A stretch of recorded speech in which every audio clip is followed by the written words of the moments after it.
Hi అండి, welcome back to our channel అమ్మ చేతి మధురం. ఇవాల్టి వీడియోలో స్పెషల్ రెసిపీ గాజర్ హల్వా. జనరల్గా మనం కుకింగ్లో యూస్ చేసే క్యారెట్తో కాకుండా స్పెషల్గా హల్వా కోసం యూస్ చేసే గాజర్ హల్వా ఎలా తయారు చేయాలో చూద్దాము. మనం ఏదైనా సరే హల్వా చేసుకున్నప్పుడు దాని మీద కోవా యాడ్ చేసుకుంటే టేస్ట్ అనేది ఇంకా ఇంక్రీజ్ అవుతుంది కదా. మన దగ్గర పాలు లేకపోయినా ఇన్స్టెంట్గా అప్పటికప్పుడు మిల్క్ పౌడర్తో కోవా ఎలా ప్రిపేర్ చేయాలో ఇవాల్టి వీడియోలో చూసేద్దాము. కోవా ప్రిపరేషన్లోకి వెళ్ళిపోదాము. గ్యాస్ ఆన్ చేసుకొని ఒక బౌల్ పెట్టుకొని అందులో వాటర్ యాడ్ చేసుకోవాలి. వాటర్ రోలింగ్ బాయిల్ అవుతున్నప్పుడు వేరొక బౌల్ పెట్టుకొని ఇందులో 1 టేబుల్ స్పూన్ వరకు బటర్ యాడ్ చేసుకుందాము. కుకింగ్ బటర్ మెల్ట్ అయిన తర్వాత 2 టేబుల్ స్పూన్ల వరకు మిల్క్ పౌడర్ యాడ్ చేసుకుందాము. 1.5 టేబుల్ స్పూన్ వరకు షుగర్ పౌడర్ కూడా యాడ్ చేసుకుంటున్నాను. మిల్క్ పౌడర్, షుగర్ పౌడర్ బటర్లో మెల్ట్ అయ్యేంత వరకు మిక్స్ చేసుకోవాలి. మీకు స్వీట్గా కాకుండా నార్మల్ కోవా కావాలి అనుకుంటే షుగర్ పౌడర్ స్కిప్ చేసుకోవచ్చు. నేను స్వీట్లోకి యాడ్ చేస్తున్నాను కాబట్టి కొంచెం షుగర్ కూడా యాడ్ చేసుకున్నాను. ఇలా కొంచెం పొడి పొడిగా అయిన తర్వాత just 1 or 2 drops milk add చేసుకుందాము. మిల్క్ ఎక్కువ యాడ్ చేసుకుంటే మనకి సాఫ్ట్గా అయిపోతుంది. కోవా ఎప్పుడు కొంచెం పొడి పొడిగా ఉంటుంది కాబట్టి మిల్క్ చాలా తక్కువగా యాడ్ చేసుకుంటే మనకి బయట తీసుకునే కోవా ఎలా ఉంటుందో సాఫ్ట్గా కాకుండా కొంచెం పొడి పొడిగా ఉంటుంది కదా, ఎగ్జాక్ట్గా అదే షేప్లో అదే ఫామ్లో వస్తుంది. డబుల్ బాయిలింగ్ మెథడ్లో కోవాని ఇలా ప్రిపేర్ చేసుకున్న తర్వాత గ్యాస్ నుంచి సెపరేట్ చేసుకుందాము. రెగ్యులర్గా చేసుకునే క్యారెట్తో కన్నా ఈ క్యారెట్తో చేసుకుంటే హల్వా చాలా స్వీట్గా ఉంటుంది.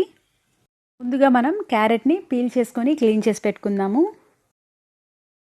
ఇలా పెద్ద హోల్స్ ఉన్న సైడు మనం క్యారెట్ని తురుముకోవడం వల్ల పేస్ట్లా కాకుండా కొంచెం పొడి పొడిగా వస్తుంది. మనం హల్వా ప్రిపేర్ చేసుకునేటప్పుడు మిల్క్లో బాయిల్ చేసుకుంటాం కదా, అప్పుడు మరీ పేస్ట్గా అయిపోకుండా కూడా ఉంటుంది. ఎంత తురుము వచ్చిందో బౌల్ తోటి మెజర్ చేసుకుందాము. నాకు కరెక్ట్గా ఈ బౌల్ తోటి 2 కప్పుల వరకు క్యారెట్ తురుము వచ్చింది.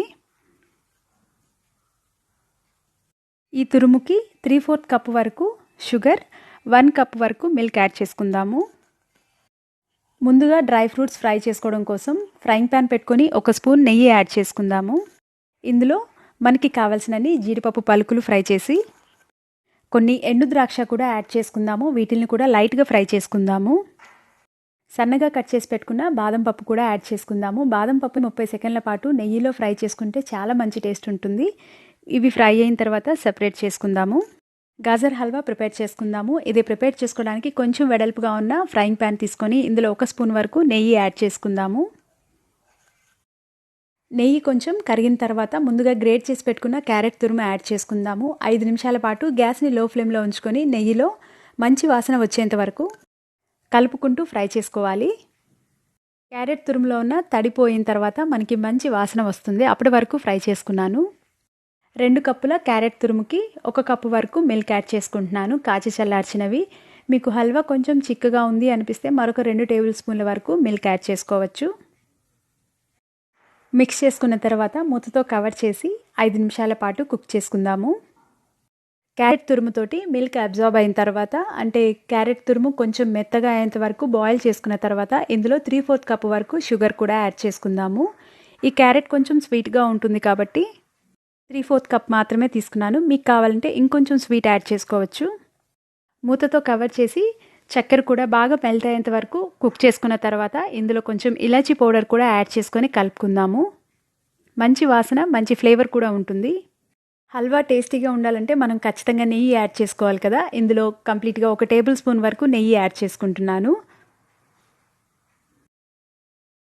షుగర్, నెయ్యి బాగా మెల్ట్ అయ్యి మనకి దగ్గరికి వచ్చిన తర్వాత గ్యాస్ ఆఫ్ చేసుకొని పక్కన పెట్టుకుందాము. ప్రిపేర్ చేసుకున్న కోవా కూడా కొంచెం చల్లగా ఉంటుంది కదా, ఇది కూడా క్యారెట్ హల్వాలో యాడ్ చేసుకుందాము.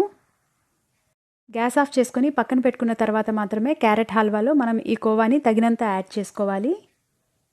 సర్వింగ్ బౌల్లోకి ట్రాన్స్ఫర్ చేసుకుందాము. మనం రెగ్యులర్గా వాడే క్యారెట్ కంటే ఈ క్యారెట్తో హల్వాని చేసుకోవడం వల్ల మంచి కలర్ కూడా వస్తుంది. ఎంతో టేస్టీగా ఉండే ఈ గాజర్ హల్వాని మీరు కూడా ఒకసారి ట్రై చేసి చూడండి. కోవా యాడ్ చేసుకుంటే ఇంకా టేస్ట్ ఇంక్రీజ్ అయింది. కోవా ఇంకా డ్రై ఫ్రూట్స్ కూడా యాడ్ చేసుకుందాము. నెయ్యితో ఫ్రై చేసి పెట్టుకున్న డ్రై ఫ్రూట్స్ యాడ్ చేసుకున్న తర్వాత 5 నిమిషాల పాటు మూతతో కవర్ చేసి పక్కన పెట్టుకుంటే టేస్ట్ ఇంకా ఎన్హాన్స్ అవుతుంది. ఖచ్చితంగా ఈ రెసిపీని కోవాతోటి ప్రిపేర్ చేసి చూడండి, మీకు చాలా బాగా నచ్చుతుంది.